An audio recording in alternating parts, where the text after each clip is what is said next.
Hi, welcome back to another video. Do you want to speak English? Please subscribe my channel and stay with me always. And click the bell icon to get notification all time. আজকের টিউটোরিয়ালটি তৈরি করেছি only বিগিনারদের জন্য, not advance level. যারা zero level থেকে English spoken শুরু করতে যাচ্ছেন তাদের জন্য আজকের ভিডিওটা খুবই ইনফরমেটিভ হতে যাচ্ছে। So don't skip this video. I'll not talk more. Let's get started. আমার মনে হয় লোকটি বিকারগ্রস্ত। প্রথম সেন্টেন্সটি আছে আমার মনে হয় লোকটি বিকারগ্রস্ত। এর ইংরেজি হচ্ছে it seems to me the man is morbid. এর অর্থ হচ্ছে আমার মনে হয় লোকটি বিকারগ্রস্ত। It seems to me, Singh অর্থ কি মনে করা বা ভাবা, হ্যাঁ। তাহলে ইট সিমস টু মি এর অর্থ হচ্ছে কি আমার মনে হয়। দ্য ম্যান অর্থ হচ্ছে লোকটি। মরবিড শব্দের অর্থ হচ্ছে বিকারগ্রস্ত, হ্যাঁ। তাহলে কি দাঁড়ালো? It seems to me the man is morbid এর অর্থ হচ্ছে আমার মনে হয় লোকটি বিকারগ্রস্ত। ওকে, নেক্সট। আমি যদি একটি ভালো চাকরি পেতাম এর ইংরেজি হচ্ছে if I could get a good job. এর অর্থ হচ্ছে আমি যদি একটি ভালো চাকরি পেতাম। আমাদের অনেকের সবারই আশা থাকে, যারা আমরা স্টুডেন্ট, যারা আমরা লেখাপড়ি কষ্ট করে, সবাই আশা থাকে কি একটা ভালো চাকরি, তাই না? তো ইফ আই কুড গেট এর অর্থ হচ্ছে আমি যদি পেতাম কি, ইফ আই কুড গেট মানে কি আমি যদি পেতাম এ গুড জব, একটা ভালো চাকরি। ওকে, তাহলে আমি যদি একটা ভালো চাকরি পেতাম এর ইংরেজিটা আমরা কিভাবে বলতে পারি? If I could get a good job, আমি যদি একটি ভালো চাকরি পেতাম। ঠিক আছে, ইফ অর্থ যদি। ওকে, আচ্ছা, নেক্সট। একটু দাঁড়াও, আমি তোমাকে কিছু বলতে চাই। দেখা যাচ্ছে আমরা হাঁটতেছি, দুই বন্ধু হতে পারে বা গার্লফ্রেন্ড বয়ফ্রেন্ড হতে পারে, হ্যাঁ। আগে হাঁটছে, আমি বললাম কি একটু দাঁড়াও, আমি তোমাকে কিছু বলতে চাই। তখন আমরা এর ইংরেজিটা কিভাবে করতে পারি? Please wait. I want to say you something.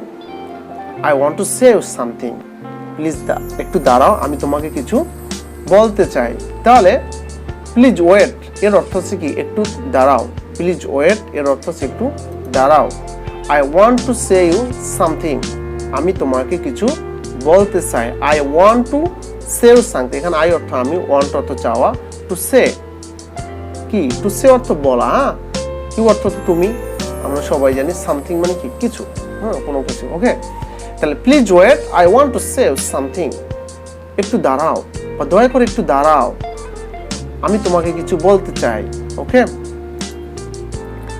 তুমি কি আমার সাথে আগামী পরশু দেখা করতে পারো?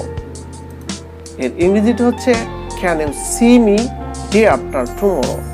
এখানে ডে আফটার টুমরো অর্থ কি আগামী পরশু। ওকে, তাহলে ক্যান ইউ সি মি, তুমি কি আমার সাথে দেখা করতে পারো? ডে আফটার টুমরো মানে কি আগামী পরশু। ডে আফটার টুমরো শব্দের অর্থ হচ্ছে আগামী পরশু। ওকে, এটা আপনার মুখস্থ করতে হবে, ডে আফটার টুমরো আগামী পরশু। হ্যাঁ, তাহলে কি দাঁড়ালো? Can you see me day after tomorrow, তুমি কি আমার সাথে আগামী পরশু দেখা করতে পারো? Okay, next. আমি জানি না সে কতটা আন্তরিক ছিল। I don't know how serious she or he. আপনারা জানেন শি দেবেন আপনি স্ত্রীলিঙ্গের ক্ষেত্রে, হি দেবেন পুরুষ লিঙ্গের ক্ষেত্রে, তাই না? Had been. তাহলে আমি জানি না সে কতটা আন্তরিক ছিল। I don't know how serious he or she had বিন, আমি জানি না সে কতটা আন্তরিক ছিল। এটা আমরা যদি একটু ভাঙিয়ে বলি, আই ডোন্ট নো শব্দের অর্থ কি আমি জানি না, হ্যাঁ। আই নো অর্থ যে আমি জানি, আই ডোন্ট নো আমি জানি না। How serious he or she had been, সে কতটা আন্তরিক ছিল। টু ইউ তোমার প্রতি, যে আপনি এভাবেও সেন্টেন্সটা তৈরি করতে পারেন, আমি জানি না সে কতটা আন্তরিক ছিল তোমার প্রতি। তাহলে আপনি সেন্টেন্সটা এভাবে বলতে পারেন ইংরেজিতে, I don't know how serious he had been to you. Okay, তোমার সঙ্গে কথা বলে ভালো লাগলো। এর ইংরেজি হচ্ছে I am blessed to talk to you. Pleased তো কারো, প্লেসড সব কথাটার মূল অর্থ আছে সন্তুষ্টি হওয়া, কি সন্তুষ্ট হওয়া, ভালো লাগা। হ্যাঁ, তাহলে আই এম প্লেসড অর্থ কি, মানে কি আমার ভালো লাগলো। হ্যাঁ, কি আমার ভালো লাগলো। টু টক টু ইউ, তোমার সাথে কথা বলে। তাহলে তোমার সাথে কথা বলে ভালো লাগলো বা আমার ভালো লাগলো, এভাবেও আপনি বাক্যটা তৈরি করতে পারেন। তাহলে কি I am pleased to talk to you. ওকে,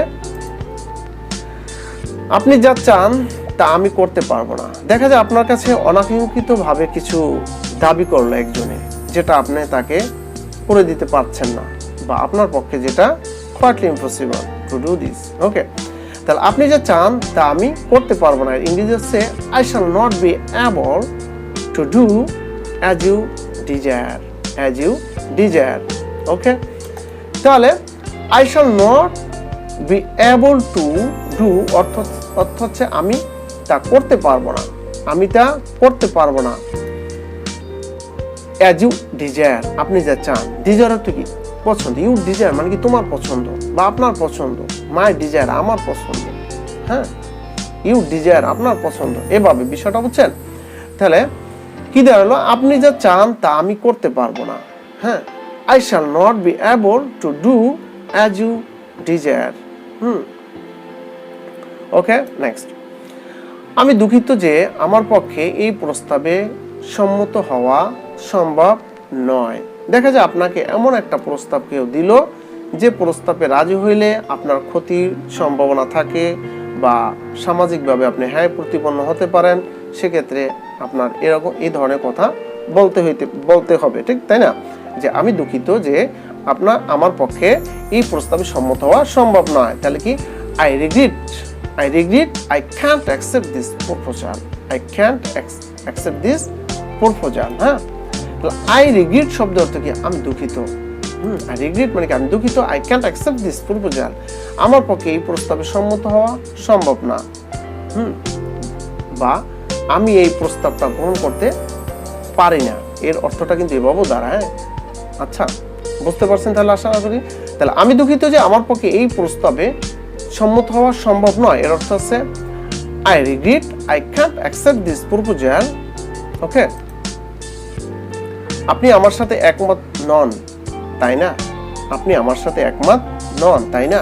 এর ইংরেজিটা হচ্ছে you don't agree with me, do you? You don't agree with me, do you?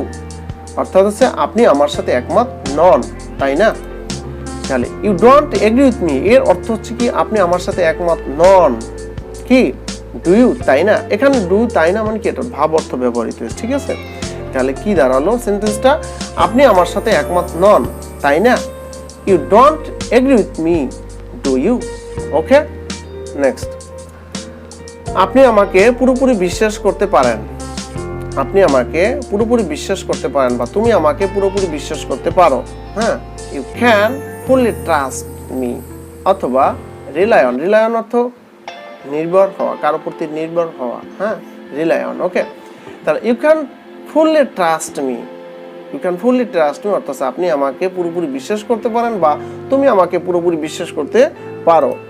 তাহলে ইউ ক্যান ফুললি অর্থ কি আপনি বা তুমি পুরোপুরি পারো বা আপনি পুরোপুরি পারেন, আপনি যেভাবে ব্যবহার করেন দুইভাবেই করতে পারেন। হ্যাঁ, ট্রাস্ট মি অর্থ কি আমাকে বিশ্বাস করতে বা আমাকে বিশ্বাস করা। ওকে, তাহলে কি দাঁড়ালো, আপনি আমাকে পুরোপুরি বিশ্বাস করতে পারেন। এর কারেক্ট ট্রান্সলেশনটা হবে কি, আমরা এভাবে ইংরেজি বলতে পারি, you can fully trust me বা you can fully rely on me. Okay, thanks for watching this video. Viewers, ভিডিওটি শেষ করার পূর্বে বলে রাখি, আপনি যদি আমার চ্যানেলে নতুন দর্শক হয়ে থাকেন তাহলে চ্যানেলটি অবশ্যই সাবস্ক্রাইব করবেন। আর ইতিপূর্বে যদি আপনি আমার চ্যানেলটি সাবস্ক্রাইব করে থাকেন তাহলে আপনাকে অসংখ্য ধন্যবাদ। Thanks a lot. Like share comment করে উৎসাহিত করবেন। ভালো থাকবেন। All the best.